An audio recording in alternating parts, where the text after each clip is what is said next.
Bismillahirrahmanirrahim. Assalamualaikum warahmatullahi wabarakatuh. Alhamdulillahirabbil alamin wa bihi nasta'inu ala umrid dunya waddin. Shalatu wassalamu ala asyrafil anbiya'i wal mursalin sayyidina wa maulana Muhammadin wa ala alihi wa sahbihi ajma'in, amma ba'd. Bapak-bapak dan ibu-ibu sekalian, jajaran komisaris, direksi, seluruh PLC, sales, ALC, SLC, seluruh LED yang luar biasa, yang insya Allah semuanya dicintai oleh Allah Subhanahu wa Ta'ala. Bapak Ibu, sebelum masuk ke materi, sambil menunggu rekan-rekan kita datang, mari kita lihat hadis berikut. Silahkan ditampilkan. Kita sekarang sudah berada tanggal berapa ini? 17 Rajab ya? Apa 18? Oh 20. Berarti kurang lebih 40 hari lagi, insya Allah kita akan memasuki bulan Ramadan. Ini berkaitan dengan materi, bagaimana ternyata Rasulullah SAW, Islam itu begitu memperhatikan habit ya. Bapak Ibu sekalian, ini adalah hadis riwayat Imam Ahmad, Ibnu Majah, dan dinilai sahih oleh Al-Albani. Jadi hadisnya sahih, di mana ada dua orang dari suku Bali yang menghadap Rasulullah SAW, kemudian menyatakan keislamannya bersama-sama. Dua orang suku Bali, dia menghadap kepada Rasulullah dan masuk Islam bareng. Adapun salah satu di antara keduanya itu sangat semangat dalam berjihad daripada yang kedua. Dan yang pertama tadi berperang, fagoza, berperang, kemudian fastushhida, kemudian mati syahid. Kemudian syahid. Yang pertama syahid ya. Kemudian yang kedua, berjalan waktu masih hidup sampai setahun kemudian meninggal juga. Ada dua orang, satu syahid, yang satu hidupnya setahun lebih lama. Berkata sahabat Tolhah bin Ubaidillah, kita tahu sahabat Tolhah ini adalah salah seorang sahabat yang mubasyirun bil jannah, yang dijamin masuk surga oleh Rasulullah. Kemudian sahabat Tolhah juga yang membentengi Rasulullah ketika perang Uhud, sehingga tubuhnya ada 70 bekas panah dan luka. Sehingga beliau mendapatkan keistimewaan khusus sehingga dijuluki oleh Rasulullah sebagai Tolhah al-Khair. Nah, kemudian berkata Tolhah, aku melihat dalam mimpiku di mana aku ada berada dekat pintu surga. Dan aku berada di antara kedua orang suku Bali tadi. Fakharaja kharijun, kemudian keluarlah seorang malaikat dari minal jannah, dari surga. Dan malaikat itu mengizinkan orang yang meninggalnya belakangan, yang gak mati syahid, masuk surga duluan. Kemudian masuk surgalah orang yang kedua, yang tidak mati syahid, yang meninggalnya lebih lama. Dan kemudian keluar lagi malaikat baru mengizinkan orang yang kedua untuk masuk surga. Kemudian dia keluar lagi dari pintu surga dan berkata kepada Tolhah, irji, kamu keluarlah karena sesungguhnya kamu belum waktunya meninggal. Maka kemudian Tolhah bangun dan menceritakan kepada orang-orang di sekelilingnya, kepada para sahabat, dan para sahabat merasa terheran-heran, fa'ajibu lidzalika. Nah, kemudian menyampaikan kepada Rasulullah SAW kisah tadi, kisah kedua orang suku Bali tadi, dan berkata Rasulullah, min ayyi dzalika ta'jubun. Lantas apa yang membuat kalian heran? Para sahabat heran, tapi Rasulullah mengatakan apa yang membuat kalian heran. Ada dua orang, yang satu meninggal mati syahid, yang kedua umurnya setahun lebih panjang. Harusnya yang masuk surga duluan yang mana? Yang mati syahid. Tapi yang masuk surga duluan ternyata adalah yang meninggalnya belakangan. Maka para sahabat heran. Tapi Rasulullah berkata, apa yang membuat kalian heran? Ya Rasulullah, wahai Rasulullah, ini kenapa kok yang matinya belakangan malah masuk surga duluan daripada orang yang berjihad dan mati syahid? Nah, maka apa kata Rasulullah? Faqala Rasulullah sallallahu alaihi wasallam, "Alaisa qad makasa hada ba'dahu sanatan?" Bukankah orang yang kedua tadi yang masuk surga duluan itu umurnya lebih panjang 1 tahun? Betul, qalu bala.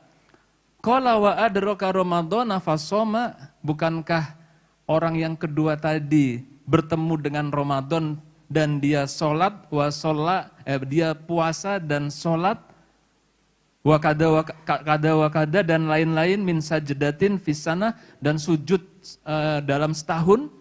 Kata para sahabat, bala ya Rasulullah. Maka berkata Rasulullah SAW, fama bainahuma ab'adu mimma bainas sama'i wal ard. Ketahuilah di antara keduanya tadi, yang mati syahid dengan yang meninggal belakangan, lebih tinggi mulianya yang meninggal belakangan dan ketinggian kemuliaannya lebih jauh daripada langit dan bumi. Apa artinya Bapak Ibu sekalian? Kita ini akan mendapatkan kenikmatan anugerah yang sangat luar biasa, yaitu bulan Ramadan. Yang kalau kita manfaatkan sebaik-baiknya, maka bahkan itu lebih mulia daripada mati syahid sekalipun. Tidakkah kita sekarang merasa bergembira, merasa bahagia, merasa bersyukur mendapatkan anugerah yang luar biasa tersebut? Yang semoga kita insya Allah mendapatkan nikmat untuk bertemu dengan bulan Ramadan. Dan Bapak Ibu sekalian, ini ada rahasianya di sini, rahasia yang sangat luar biasa. Para sahabat mempersiapkan Ramadan itu sejak 6 bulan sebelumnya. Ini hadis Imam At-Tabrani yang dikutip juga oleh Ibnu Hajar Al-Asqalani dalam Tabyinul Ajab, bahwa para sahabat mempersiapkan 6 bulan. Sehingga dalam hadis tersebut kita diajarkan doa Allahumma salimni lir Ramadan wasallim Ramadhana li wa tasallamhu minni mutaqabbalan. Jadi doanya sahih ya. Bahkan kalau doa ada Allahumma barik lana fi Sya'ban wa Rajab wa Sya'ban wa balikna Ramadan, ini hadisnya dhaif. Bahkan Ibnu Hajar Al-Asqalani sendiri membahas khusus. Tapi kalau hadis dhaif dipakai untuk fadhailul amal enggak ada masalah. Ini doanya sahih. Artinya apa pelajarannya adalah para sahabat itu 6 bulan mempersiapkan untuk menyambut bulan Ramadan Bapak Ibu. Nah sekarang kita ini tinggal 40 hari nih, maka kita harus betul-betul mempersiapkan diri untuk menyambut bulan Ramadan. Sepakat enggak? Kita pengen Ramadan besok, Ramadan yang terbaik. Ramadan yang bisa membawa kita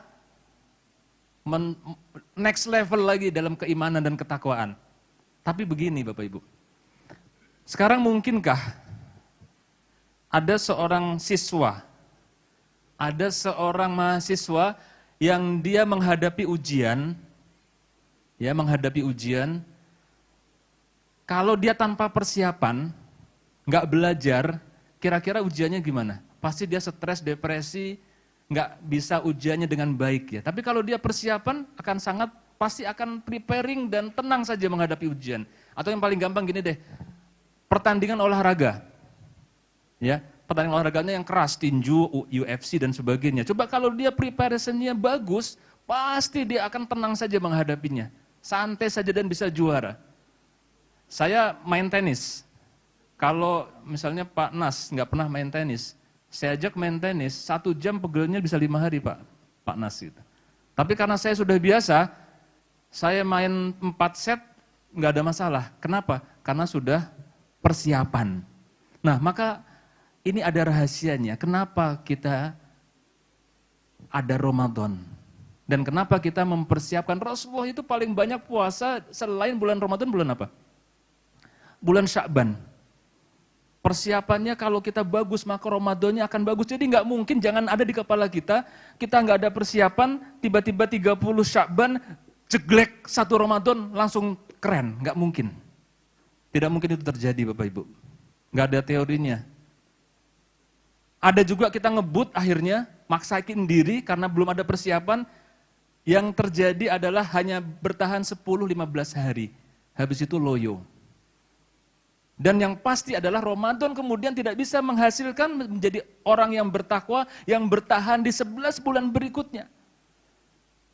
Jadi sebenarnya Ramadan itu pembentukan habit. Itu rahasianya.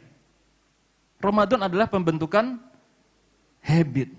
Maka sekarang Bapak Ibu, coba kita targetkan. Dan Rasulullah mengajarkan kepada kita hal ini.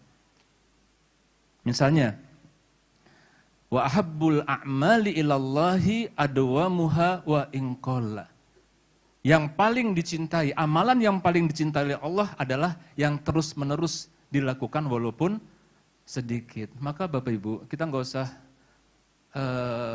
menyalahi sunnah ini. Ikutin aja sunnahnya. Coba kita program bulan Rajab setengah juz saja sehari. Bulan Sya'ban 1 juz sehari.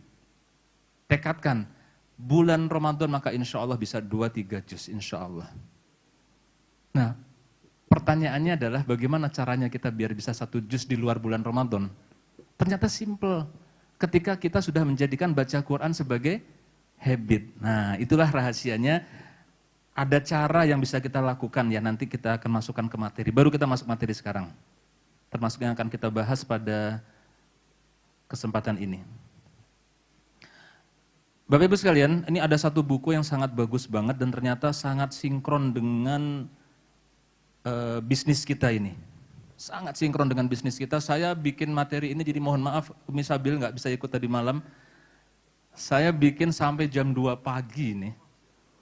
Bener-bener bagus, materinya bener-bener cakep.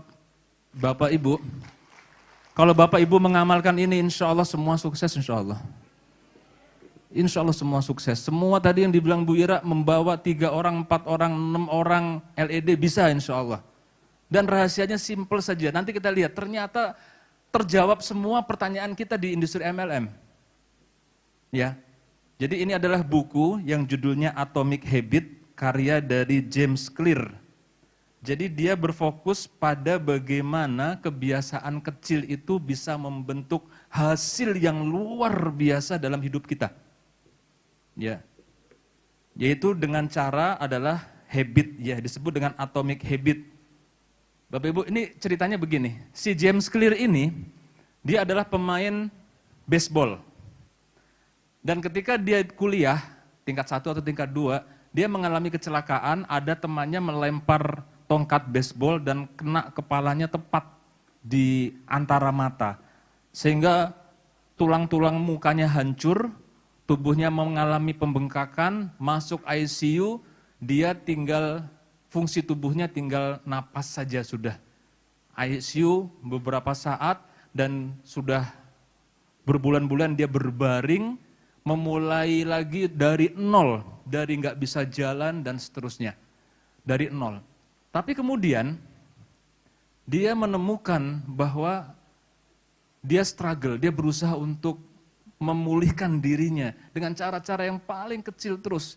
Apa yang terjadi Bapak Ibu? Dia paksakan dirinya, setiap hari harus ada perubahan lebih baik 1% saja terus. Apa yang terjadi? Tidak lama, 4 tahun kemudian dia sudah menjadi atlet utama di kampusnya. Hanya dalam waktu 4 tahun. Dengan melakukan hal-hal habit yang sangat simpel sekali setiap hari. Gampangnya begini, saya tanya Bapak Ibu yang ada di sini, Bapak-bapak, ada nggak yang bisa push up 100 kali? Ada? Waduh, Pak Imam doang, Pak Aziz 2 orang dah. Yang lain ada nggak? Wah ada, 3 orang, ada 4 orang. Yang lainnya gimana? Bisa nggak kira-kira? Bisa. Kalau tahu caranya. Caranya bagaimana? Kalau kita bisa push up setiap hari dan setiap harinya nambah 1% saja, maka 1,01 pangkat 360 Bapak Ibu akan bisa melakukan sesuatu 37 kali lipat dalam waktu 1 tahun. Dan itu pasti bisa dilakukan. Jadi kalau konsisten nih, Ini ada ya kalau mulai dari 5 nambah 1% tiap hari, maka 1 tahun Bapak Ibu bisa push up 160 kali. Itu yang sangat luar biasa, ya. Ini atomic habit. Baik, Bapak Ibu. Kenapa sih kita sudah berusaha loh dari dulu merubah habit, memperbaiki habit, ingin berubah menjadi lebih baik, tapi hilang lagi. Betul nggak? Betul ya? Nah, kita harus tahu, ini ada 3 layer dari perubahan perilaku. 3 layer dari perubahan perilaku. Dimulai dari layer pertama adalah outcome.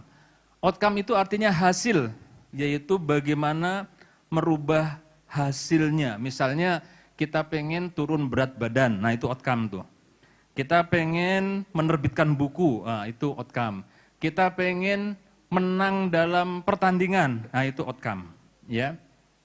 Jadi itu adalah outcome. Outcome ini kita masuk ke second layer yang kedua adalah proses untuk berubahnya. Ya, proses. Jadi the second layer yang kedua adalah sistem. Level ini Bapak Ibu itu berkenaan dalam merubah habit dan behavior. Ya, jadi yang kedua ini merubah habit dan behavior. Misalnya kita pengen berat badannya turun, maka sistemnya perubahan habit dan behaviornya adalah rajin ke gym misalnya, begitu ya. Tiap pagi jalan kaki kayak Pak Ari. Nah, begitu, oke? Ya, atau ternyata kalau ada Bapak Ibu punya anak pengen jadi juara kelas, atau juara sekolah, bahkan di sekolahnya gampang. Mulailah ternyata dari penelitian, mulailah dengan habit yang sangat simpel, yaitu apa? 2, bangun pagi dan merapikan kamar dan meja belajarnya. Itu saja dulu. Bangun pagi artinya apa? Nanti akibatnya juga harus tidur lebih awal. Ya, ternyata dengan habit seperti itu saja, itu bisa merubah banyak hal. Oke, jadi yang kedua ini adalah merubah behavior atau perilaku serta habit ya untuk mendapatkan outcome-nya.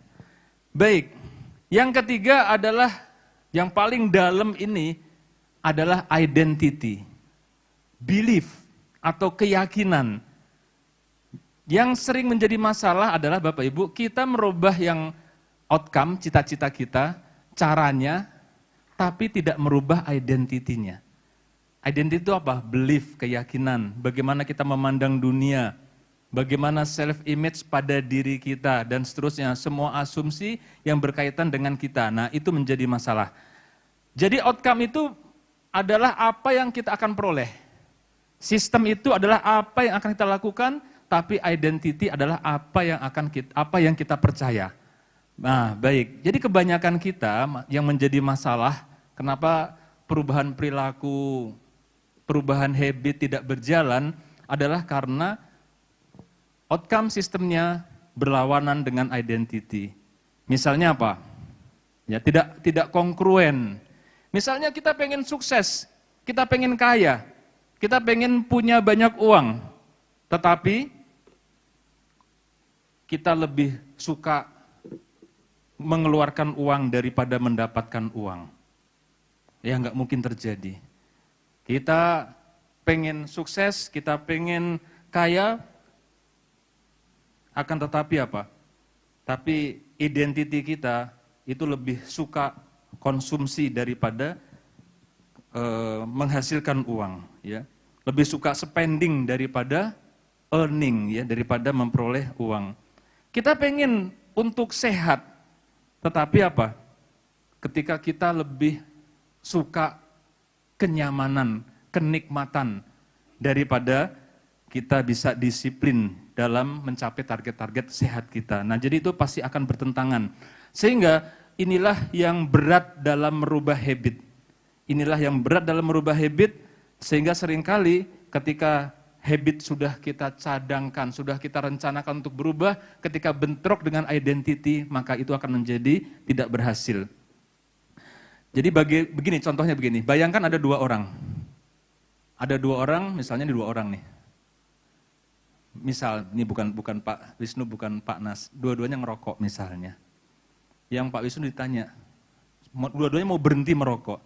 Kenapa berhenti merokok? Oh, saya mau mencoba berhenti merokok. Oke. Tanpa sadar dia mengatakan bahwa dia masih perokok.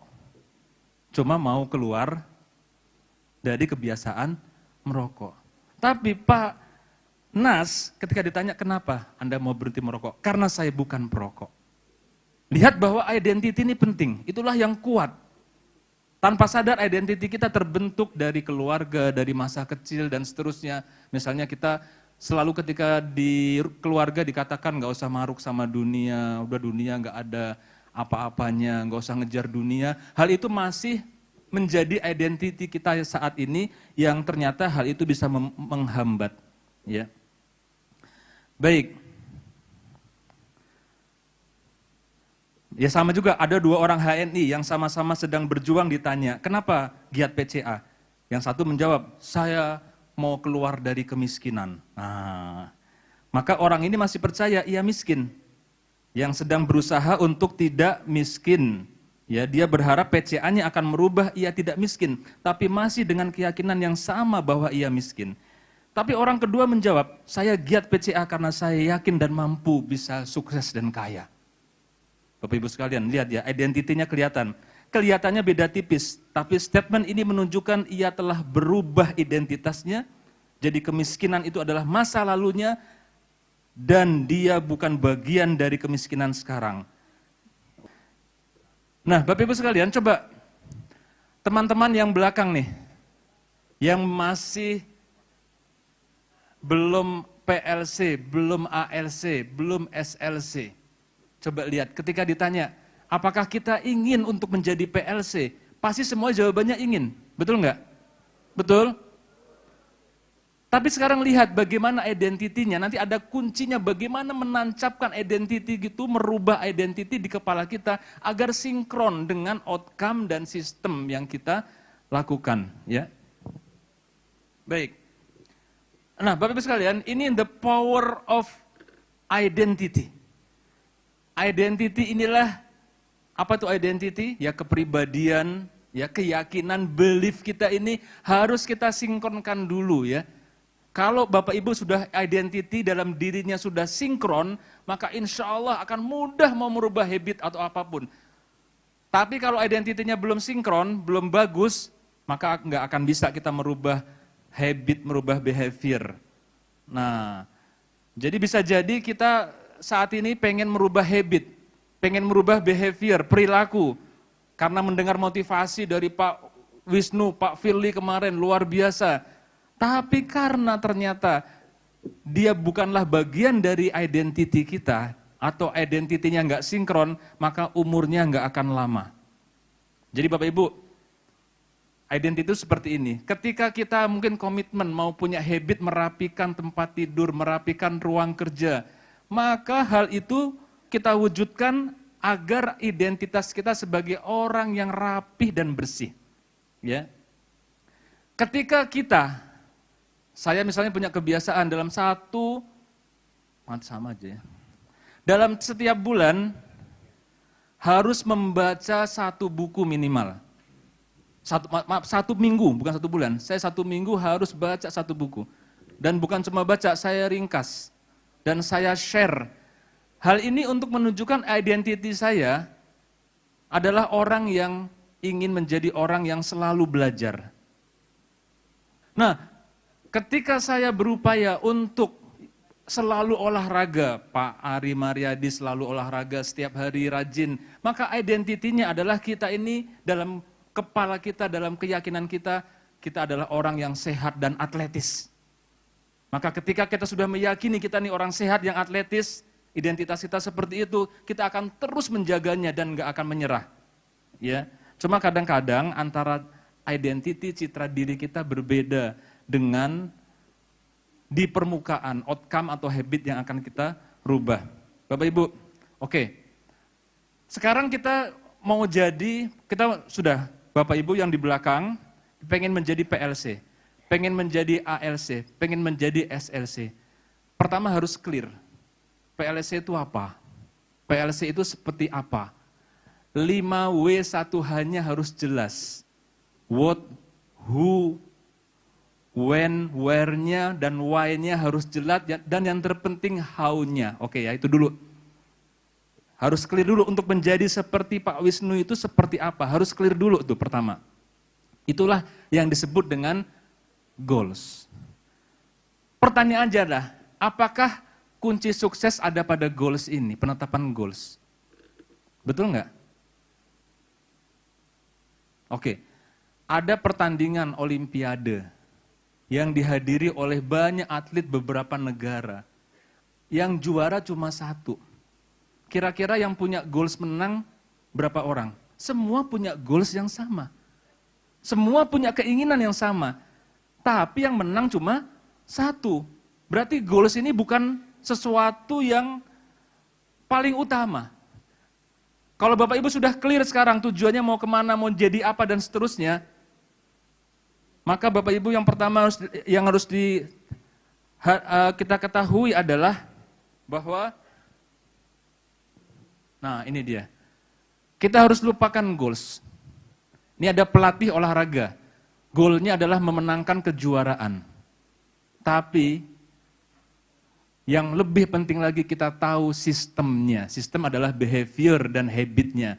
Bagaimana dia merekrut pemain, merekrut asisten pelatih, kemudian mengorganisir pelatihan yang terbaik. Nah gitu ya. Ada seorang pengusaha, goalnya membangun bisnis jutaan dolar. Oke, boleh itu kita jadikan sebagai tujuan yang harus kita kejar. Tapi hari ke harinya jangan mikirin tujuan itu. Bahkan lupakan dulu. Yang harus kita lakukan apa? Membuat sistemnya. Yaitu apa? Merekrut manajemen yang terbaik, menciptakan produk, membangun sistem, meng-create promosi dan marketing yang sebaik-baiknya. Ya, lagi, seorang pejabat publik, goalnya menjadi presiden, menjadi menteri, menjadi gubernur yang sukses. Oke, itu kita cadangkan, kita jadikan tujuan di pertama kali kita mau bergerak, tapi habis itu forget it.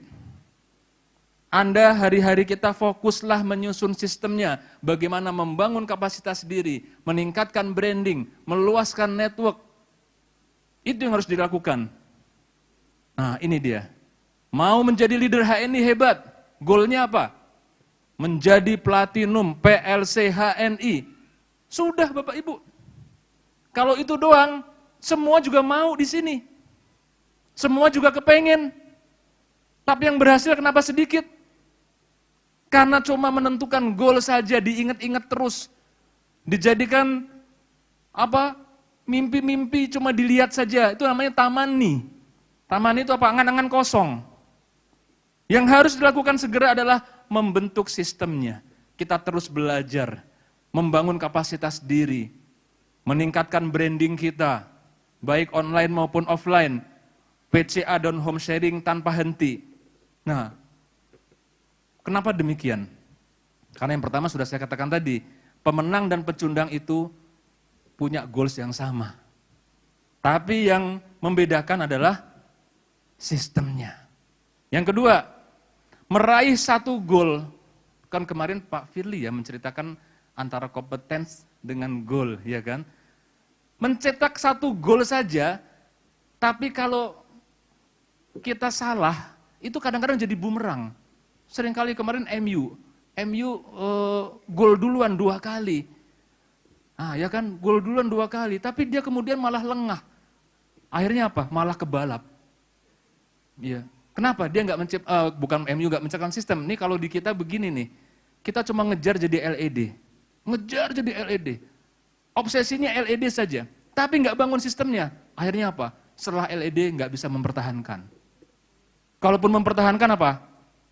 Dengan cara-cara yang dilarang. Ah, itu yang terjadi. Jadi di sini ada yang lebih penting dari sekedar menetapkan dan melihat goal. Loh, bikin sistem. Bagaimana siapa Sintayong, STY ya, itu bikin sistem yang sangat luar biasa. Pemainnya itu ketika mau bertanding 2 jam ada yang bikin Indomie, bikin mie, dimarahin habis-habisan. Kenapa? Kalau sebelum bertanding makan terigu, makan gluten, 20% tenaganya akan hilang. Itu semua secara komprehensif diperbaiki. Jadi begitu ya, jika fokusnya hanya ngejar lead saja tapi nggak bangun sistem, maka tiap bulan akan kelimpungan nambel omset lain-lainnya. Ya. Dan juga bahaya ketika kita cuma terlena saja dengan tercapainya satu tujuan. Karena di kita ini milestone-nya banyak. Betapa banyak di antara kita Bapak Ibu mengejar LED, sudah. Euforia kita senang bahagia boleh. Boleh, tapi kalau Bapak Ibu ingat di materi 2 tahun lalu saya katakan justru nggak boleh euforia, senang, bahagia, kelamaan. Betul nggak, ingat nggak? Nggak boleh kelamaan bahagianya, senangnya. Kenapa? Begitu kita bahagia, senang, kelamaan, maka berikutnya kita akan stuck, kita akan berhenti. Nah, baik.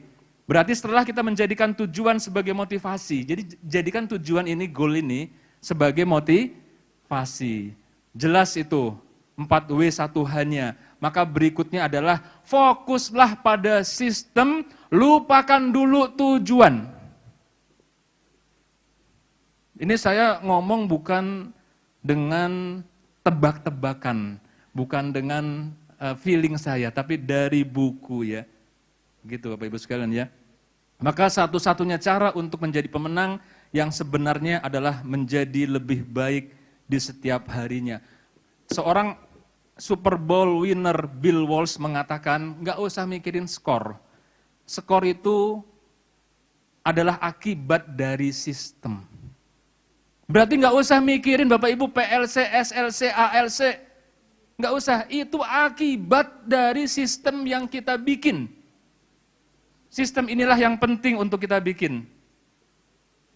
Ya. Maka jika kamu ingin hasil yang lebih baik, tetapkan tujuan, kemudian lupakan dan fokuslah kepada sistem. Baik. Jika fokusnya hanya LED, tapi tidak membangun sistem yang kokoh, maka LED pun akan mudah hilang. Dan banyak kejadian setelah berhasil menggolkan satu gol, sebuah kesebelasan terlena dan malah kalah. Ya. Padahal gol kita itu, tujuan kita itu, ya bukan hanya memenangkan pertandingan. Kalau seorang atlet, tapi terus berprestasi dalam olahraga yang sama. Oke. Nah ini ya, kenapa sebabnya? Pemenang dan pecundang memiliki gol yang sama yang membedakan sistemnya. Meraih satu gol hanya sesaat, bahkan bisa sesat tuh. Meraih satu gol itu cuma sesaat, bahkan bisa sesat. Kenapa sesat? Tadi dia golnya menjadi LED. Tapi karena nggak dibangun sistem, dia jadi sesat. Dia manja dan mantra gitu kan, karena dia salah sistem gitu. Jika sistem tidak dibangun, maka akan hilang. Jika fokusnya hanya menjadi LED, tapi tidak membangun sistem yang kokoh, maka LED akan mudah hilang atau melakukan hal-hal yang dilarang. Bahaya terlena dengan tercapainya satu tujuan, terlalu lama euforia penyebab kegagalan. Padahal masih banyak milestone berikutnya yang harus kita kejar.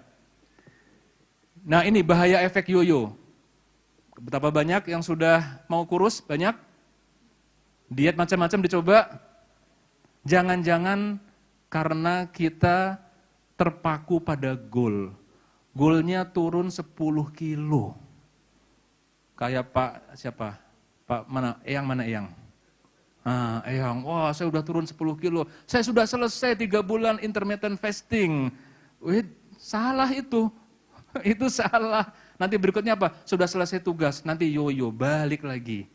Ya kan? Karena tujuan kita bukanlah buat menurunkan sekian kilo, tapi tujuan kita adalah untuk sehat dan tampil atletis. Nah, bugar dan tampil atletis. Jadi kita ini bukan fokus pada satu tujuan, tapi sistem yang secara keseluruhan. Baik, Bapak Ibu, sudah. Ini menarik banget ya. Coba kita sekarang tanya, apa bedanya yang sukses sama yang enggak? Coba tanya, kenapa ada Pak Firly, ada Bu Ratu Ira, ada Pak Wisnu. Lihat sistem yang dibangun oleh Bu Ratu Ira. Jangan kita cuma terpaku kepada PLC-nya saja. Seakan-akan itu adalah one overnight working, kerjaan satu malam. Bukan. Itu kerjaan yang sangat detail, yang sangat penuh passion, yang penuh dengan pengorbanan, ya. Nah, baik. Pertanyaannya kemudian muncul begini Bapak Ibu, ini menarik. Ada di antara kita yang sudah mencoba habit yang positif, terus PCA, terus home sharing, tapi hasilnya nggak kelihatan. Ada nggak yang kayak begitu? Halo? Kira-kira sebabnya apa, Bu? Apakah ini di HNI saja begini? Ternyata ada teorinya Bapak Ibu sekalian. Ini teorinya. Ada yang namanya plateau of latent potential. Ini yang menyebabkan orang, inilah penyebab utama orang itu gagal dalam melakukan perubahan besar. Gagal dalam merubah habit dan perilaku. Kenapa? Dia nggak tahu karakternya.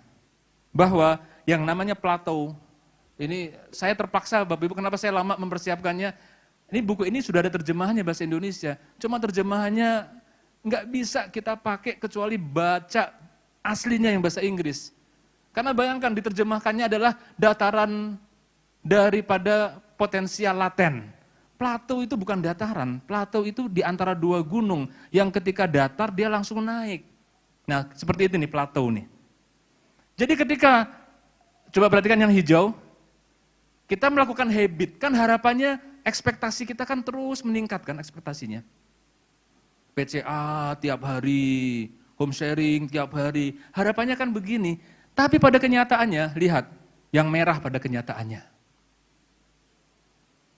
Yang merah, dan inilah yang menyebabkan apa? Orang menjadi kecewa dan akhirnya berhenti. Padahal yang namanya plateau of latent potential ini, perubahan tidak akan nampak signifikan.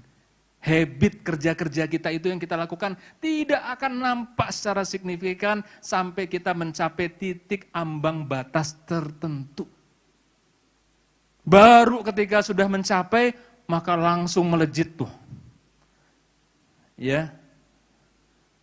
Jadi habit seperti tidak menghasilkan perubahan sampai melewati threshold atau batas dan membuka next level performance. Ini disebut juga sebagai valley of disappointment, lembah kekecewaan.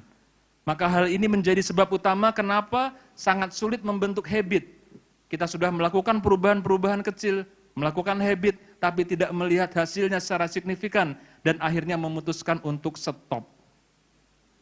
Kita sudah pakai skincare 3 pekan, pakai Zarin 3 pekan, tapi kenapa belum nampak perubahannya?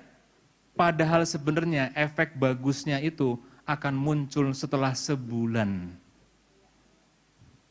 Dan bukan cuma efek bagus, Mi, tapi sehat kulitnya. Nah, ketika 3 minggu dia lihat tidak ada efek signifikan, dia stop. Nah, itulah yang menjadi masalah. Maka kita ini tinggal melampaui semua plateau kita. Ya, plateau of latent potential ini kita lalui, maka kita akan tiba-tiba mendapatkan yang namanya overnight success. Apa overnight success? Seakan-akan cepet banget. Seakan-akan cepet banget, padahal itu karena kita sudah melampaui plateau kita. Bapak Ibu, ada batu besar. Ada batu besar, seperti Rasulullah ketika mau memukul batu ketika dalam perang Khandaq. Rasulullah memukul pakai palu, enggak pecah. Pukul pakai palu, enggak pecah. Terus pukul pakai palu, enggak pecah. Sampai sahabat pun juga sahabat yang mukul enggak pecah ya, nyerah akhirnya. Tapi ketika pukul terus, akhirnya pecah. Setelah pecah, gampang. Tung, tung, tung, tung, tung. Itulah yang terjadi Bapak Ibu. Ibu pernah nggak naruh daging di kulkas, di freezer? Pernah ya? Itu daging di freezer kalau mau mencairkan jangan masukin microwave. Caranya adalah taruh ada plat yang memang buat mencairkan, tunggu aja. Kalau freezernya di set dingin banget, capek kita nunggu sampai 3 jam kok nggak mencair. Tapi begitu sudah 3 jam sudah empuk, langsung hilang langsung, cepet banget. Jadi Bapak Ibu sekalian, kejadian umum di HNI adalah susah banget untuk mengejar suatu peringkat atau prestasi. Itu karena platonya belum terlampaui. Begitu platonya terlampaui, Anda akan heran kenapa ternyata sukses dan prestasi itu begitu mudah diraih. Maka sekarang Bapak Ibu sudah tahu, kita semua punya plato. Punya plato of laten potensial. Yang kita kerjakan saja terus dengan habit yang baik, dengan habit yang istiqomah, maka insya Allah itu akan tercapai Bapak Ibu sekalian. Oke, sekarang bagaimana nih membentuk habit?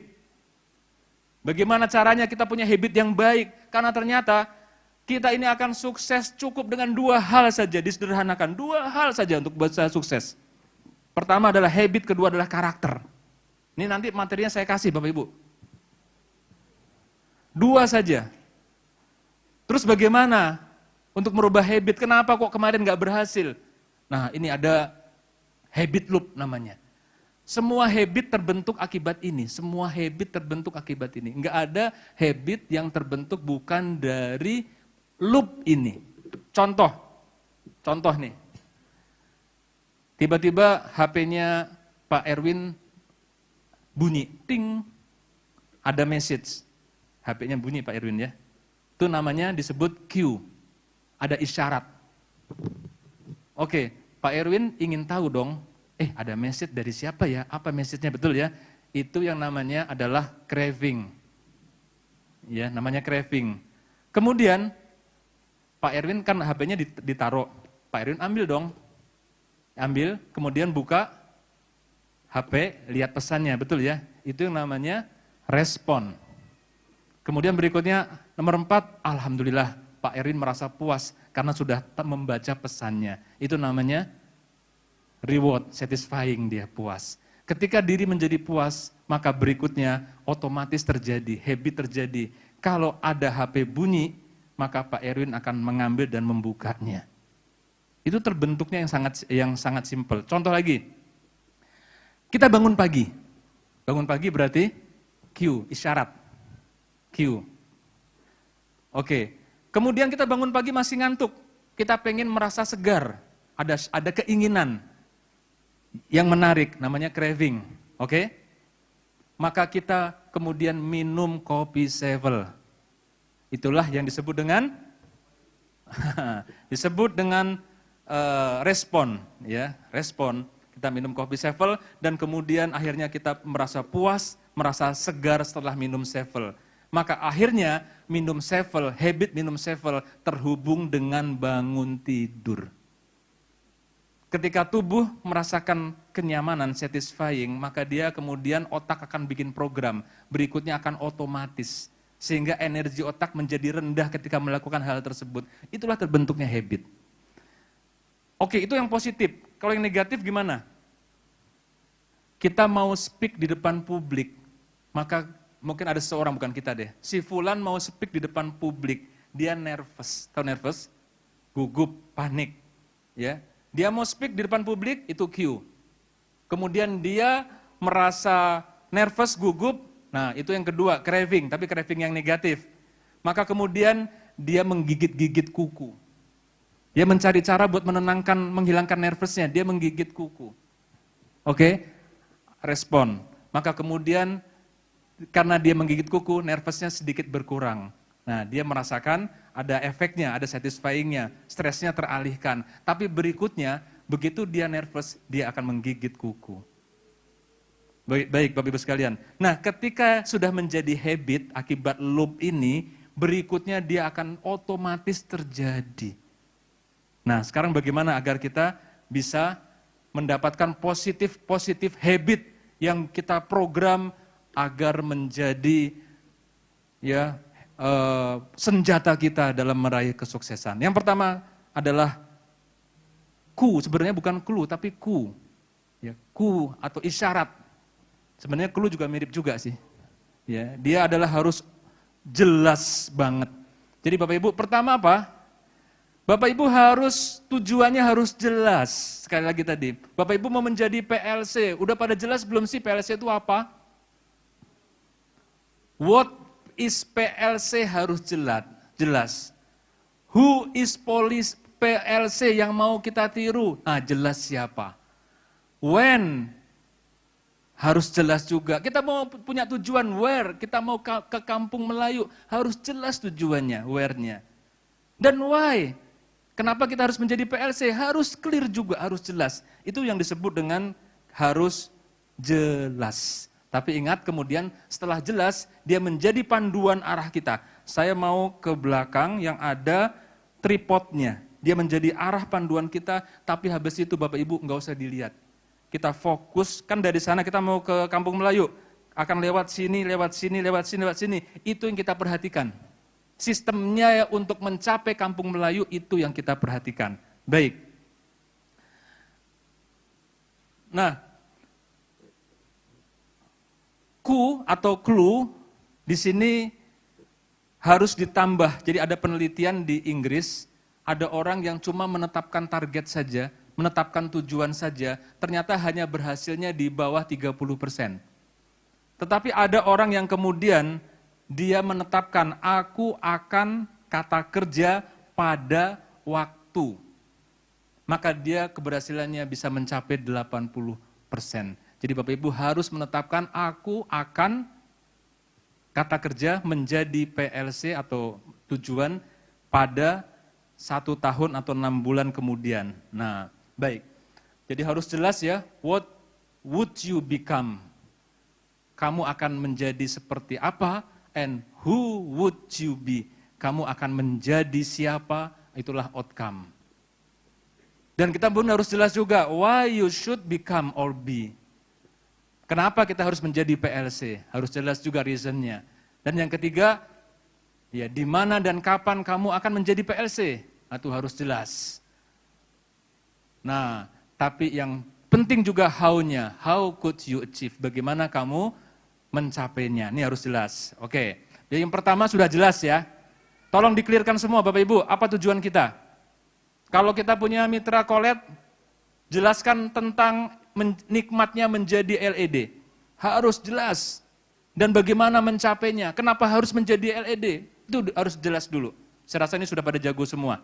Oke. Tapi yang kedua, yang juga penting adalah craving.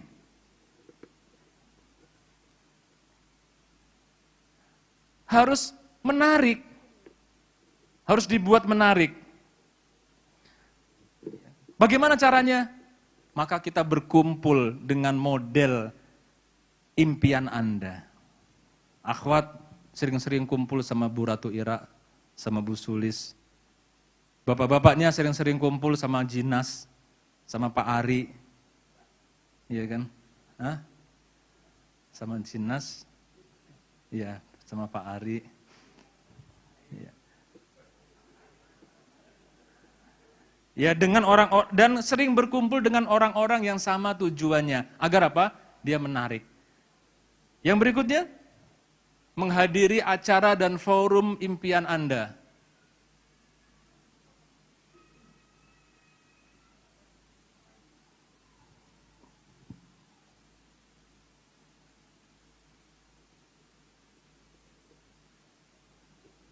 Oke, menghadiri acara dan forum impian Anda, dan bayangkan Anda sudah mendapatkannya.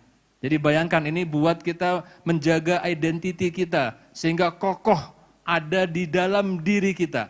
Dan yang ketiga, agar menarik Bapak Ibu, maka kita melakukan yang namanya habit stacking. Bapak Ibu pasti punya kebiasaan-kebiasaan yang menarik, bukan? Kebiasaan-kebiasaan yang kita senang, misalnya apa? Ngopi di pagi hari, betul? Senang kan itu? Nah, tinggal kita stackingkan habit baru kepada habit yang lama. Maka setiap pagi sambil kita ngopi, kita memprospek 3 orang calon prospek kita. Baru ngirim SMS doang, ngirim WA doang. Nah, seperti itu ya. Itu namanya habit stacking. Ya, misalnya kirim message ke 3 prospek dan follow up salah satunya. Baik. Nah, jadi rumusnya adalah kita bikin setelah habit sekarang, aku akan habit baru.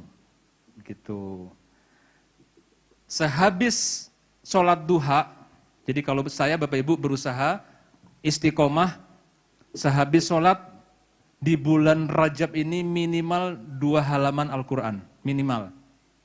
Kalau lagi enak bisa 4, bisa 6 halaman, gak ada masalah. Itu alhamdulillah begitu itu kita lakukan sudah menjadi habit, sudah otomatis. Dan saya punya habit lagi adalah habis mandi sholat duha. Itu namanya disebut dengan habit stacking, jadinya ringan. Ya, misalnya kita sehabis sholat duha, sehabis mandi kita posting konten di sosial media. Oke, baik. Setelah habit sekarang aku akan habit baru. Ini disebut apa? Habit stacking. Jadi kita tempelkan habit yang baru ini ke habit yang lama, ya. Misalnya apa? Sebelum mandi saya melakukan olahraga ringan. Bapak Ibu sekalian, saya ada beberapa habit yang sudah terbukti bertahan sampai berpuluh-puluh tahun. Saya main tenis sejak tahun 93. Sampai sekarang main tenis. Kenapa?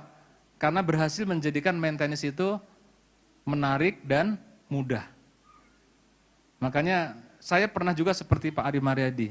Saya bertahan 3 tahun jalan kaki pagi hari. Bertahan 3 tahun. Kenapa saya bisa 3 tahun? Karena jalan kaki saya stackingkan dengan sholat subuh. Habis sholat subuh, saya jalan kaki. Sambil jalan kaki saya baca Al-Ma'surat. Itu bisa bertahan 3 tahun. Berhentinya gara-gara di Jakarta waktu itu paginya polusi. Dan saya punya kebiasaan baru. Habis subuh saya punya kebiasaan baru, duduk, saya melakukan banyak hal. Apakah membaca buku, atau membuat ringkasan, atau membuat materi. Ternyata pagi hari itu menjadi waktu emas. Maka saya enggak lagi jalannya saya pindah ke tempat yang lain. Dan ternyata ada buku lain yang bagus, yaitu 5 most powerful habit. Yaitu diantaranya adalah bangun pagi. Itu kita punya sebenarnya, ya, yang sangat luar biasa. Oke, setelah sholat saya membaca 2 halaman Al-Quran. Nah ini contohnya adalah habit stacking. Setelah atau sambil minum kopi saya prospek ke 3 orang. Nah ini habit stacking. Coba saya tanya Bapak Ibu, siapa yang bisa coba punya habit prospecting tiap hari? Ya, sedikit barangkali di antara kita. Mungkin di antaranya karena kita tidak men-stackingnya dengan habit yang sudah ada. Kalau mandi kan tiap pagi kan? Ada nggak yang pagi nggak mandi? Ada juga sih gitu. Tapi paling nggak kalau kita mandi tiap pagi, kita bisa tempelin ya dengan habit yang baru tersebut.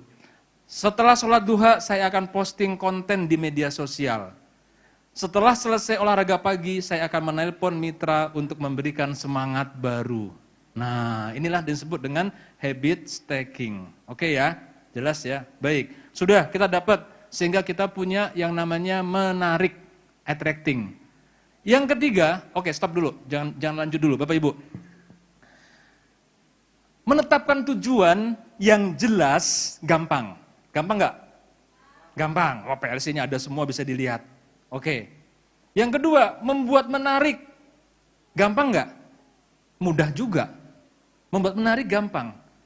Tapi kalau kita nggak tahu, kita akan ketemu. Yang ketiga inilah sebenarnya yang bikin orang banyak kemudian futur dari habitnya. Kenapa? Eksekusinya susah. Maka kita harus bikin itu mudah.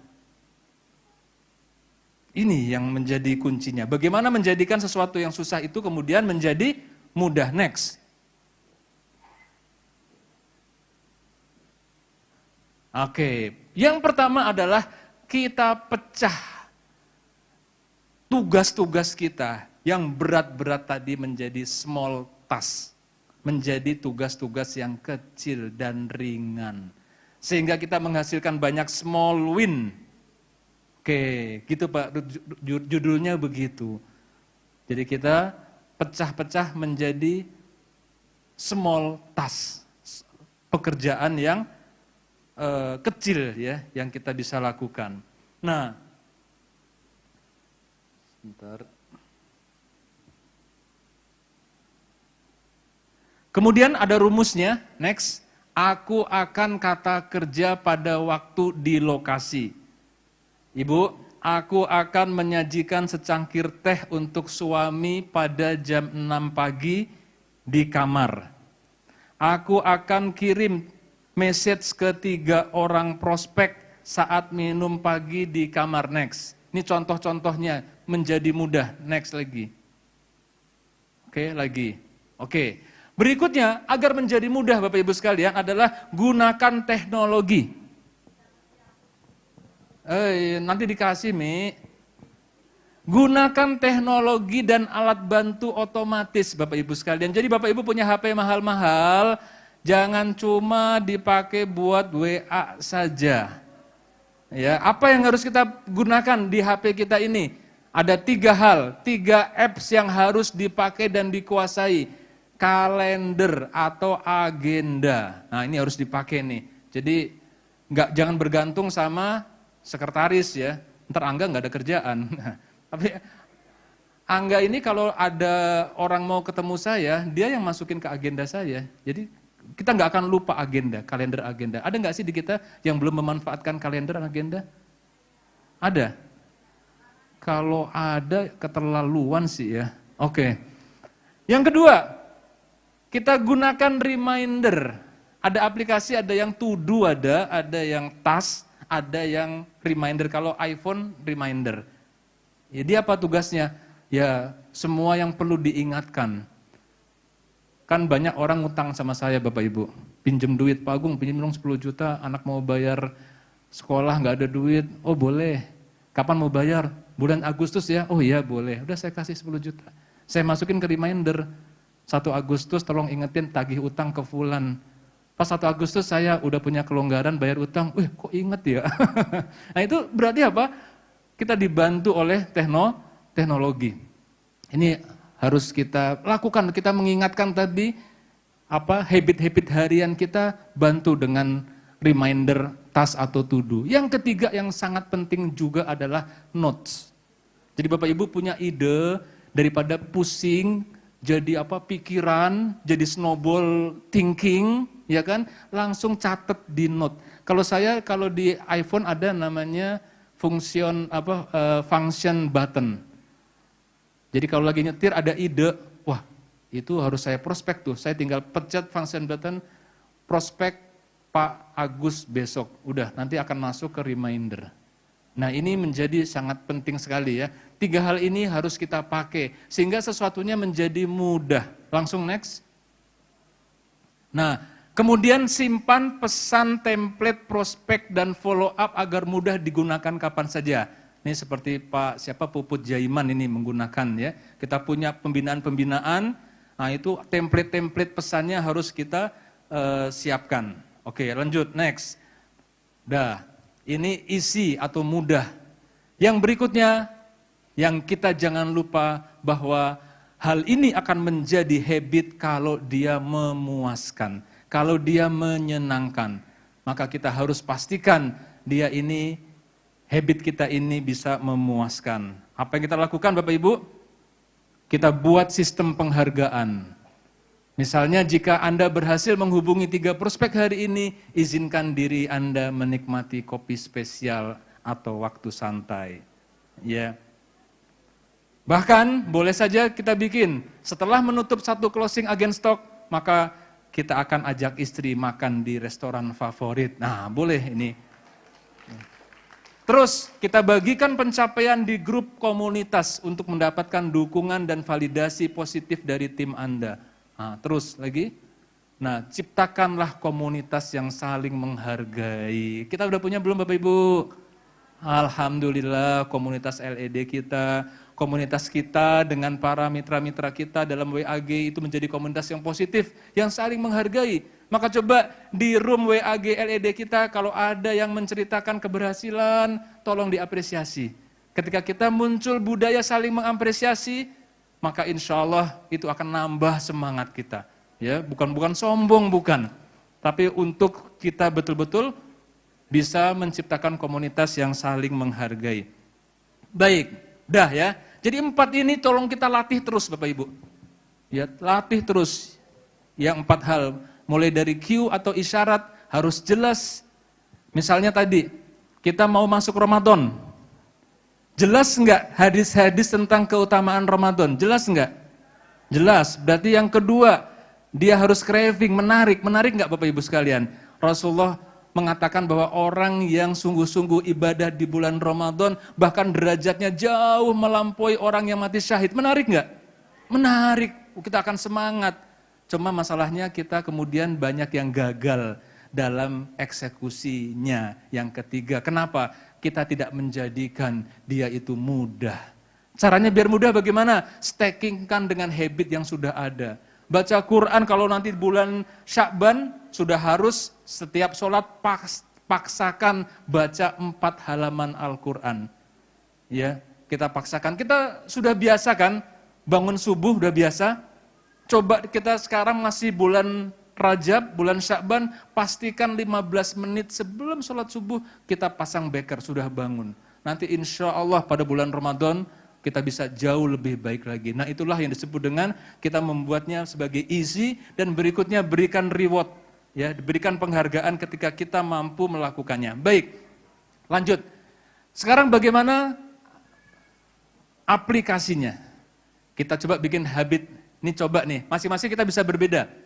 Habis subuh setelah wirid dan membaca Al-Quran, sambil menikmati kopi sevel, melakukan 3 prospecting dan 1 maintaining. Kemudian mencatat hasilnya dalam note kontak reminder jika perlu follow up. Nah ini coba kita jadikan habit. Tiap hari kita jadikan habit. Next. Sehabis mandi dan sholat duha, memposting konten positif di media sosial dan WAG grup mitra. Nah, jadi kita respon, bacain WAG, kita apresiasi ke mitra-mitra kita posting konten-konten yang positif. Yang ketiga,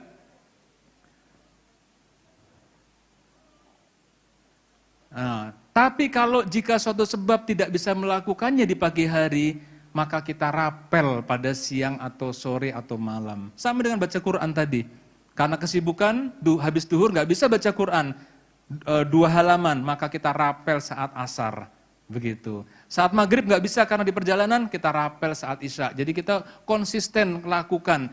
Dan ternyata Bapak Ibu sekalian, untuk membentuk habit, perhatikan ini. Untuk membentuk habit ternyata perlu waktu 21 sampai 66 hari. 3 pekan sampai berapa pekan itu? 9 pekan. Itulah rahasianya Ramadan. 1 bulan kita dibentuk habitnya.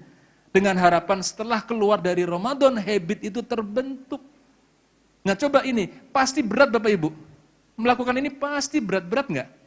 Pasti di awalnya berat, tapi kalau kita istiqomah lakukan, nanti tiba saatnya sudah 3 minggu, ringan, itu sudah mendarah daging pada diri kita.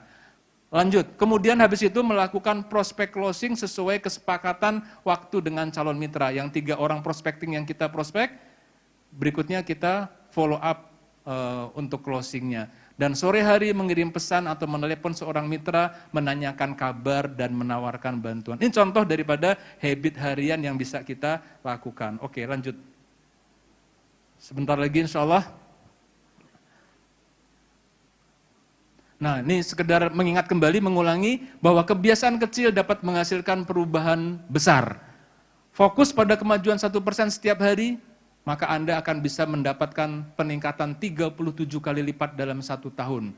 Jadi kebiasaan yang baik adalah investasi untuk masa depan. Jadilah arsitek dari kebiasaan Anda dan selamat menikmati hasil yang datang dengan sendirinya. Next. Jadi karakter leader HNI, Bapak Ibu, ini juga sebenarnya habit, tapi lebih kepada karakter. Jadi kalau habit berkaitan dengan waktu, tapi karakter berkaitan dengan kondisi. Ada nggak di sini seorang leader HNI yang takut dengan orang yang berkumpul? Takut bersosialisasi, ada nggak? Ada, pasti masih ada. Nah berarti karakter kita, habit kita belum pas sebagai leader. Itu harus disadari. Seorang karakter HNI harus senang mengembangkan diri, senang belajar, senang baca buku, senang berkenalan, senang bersilaturahim, senang bersosialisasi, senang membantu orang lain. Suka mengakumulasi kontak, friends, dan follower. Ini jangan takut punya HP Bapak Ibu, nanti kontaknya kepenuhan. kontak ini nggak ada batasnya. Kumpulin sebanyak-banyaknya, ya. Dan bahagia mengutilisasi, apa tuh? Mendaya gunakan, agak susah diterjemahkan. Apa ya? Oh iya. Mengutilisasi kontak. Seperti mengelola aset yang sangat berharga. Jadi kontak itu aset kita, Bapak Ibu. Coba next. Nih, bagaimana mengutilisasi kontak? Baik. Di kontak kita, di address, itu ada note nggak? Ada. Gunakan buat mencatat hal-hal terkait seperti ulang tahun, nama anak, pekerjaan, dan lain-lain. Terus, Bapak Ibu sering nggak punya nomor kontak, punya nama kontak, lupa ini siapa? Nah, ini siapa ya? Maka biasakan kalau men-save nama kontak, ada nasabnya. Nah, jadi saya ketemu sama Pak Kutaibah, oh saya kenal Pak Kutaibah dari Pak Hero, maka saya tulis Kutaibah Hero. Nah begitu, jadi mengingat, cantumkan nasab perkenalan. Dan kita berikan kode, ini saran saya kodenya seperti ini, P0. Kasih kode Bapak Ibu di nama P0, ini prospek potensial.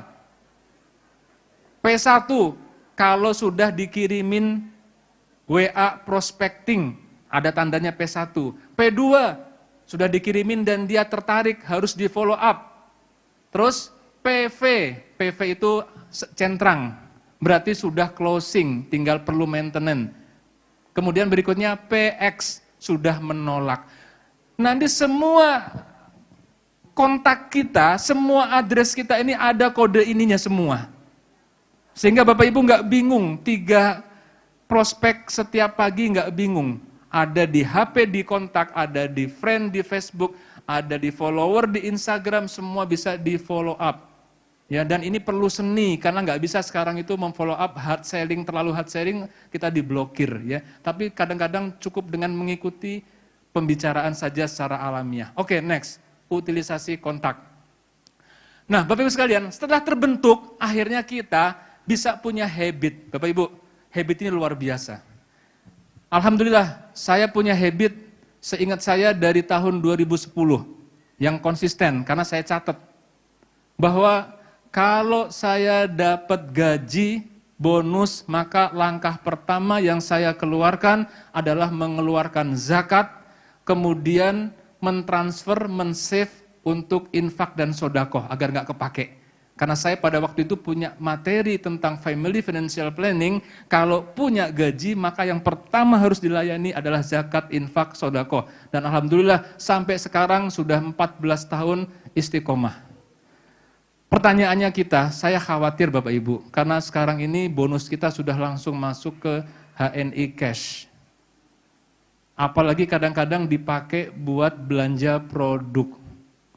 Nah, kita khawatir kita lupa untuk melakukannya.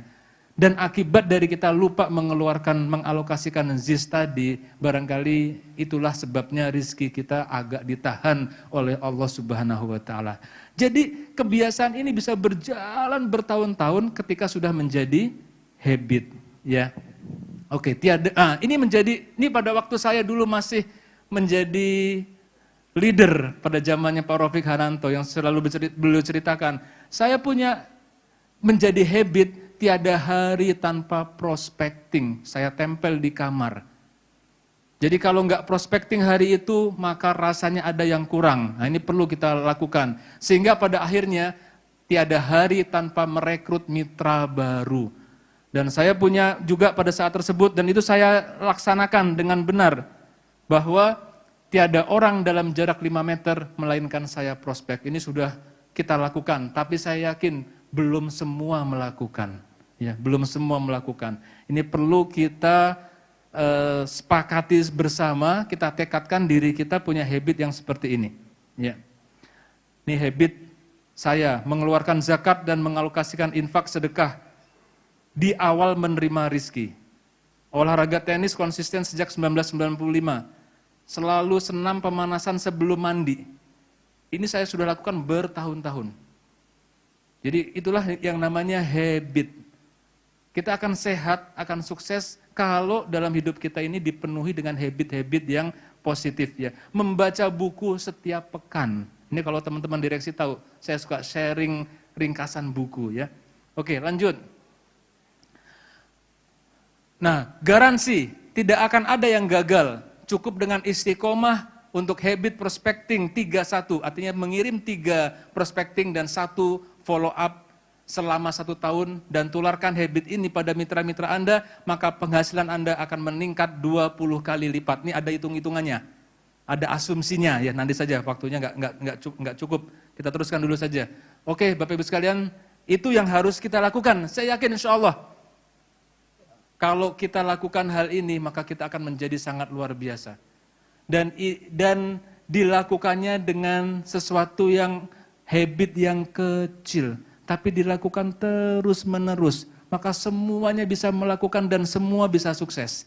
Maka Bapak Ibu sekalian, kita lakukan, dan setelah kita melakukan, kita bisa menyampaikan ke mitra-mitra kita. Maka kita insya Allah akan menjadi orang yang luar biasa. Demikian, terima kasih, pas jam 3, lebih kurangnya mohon maaf. Assalamualaikum warahmatullahi wabarakatuh.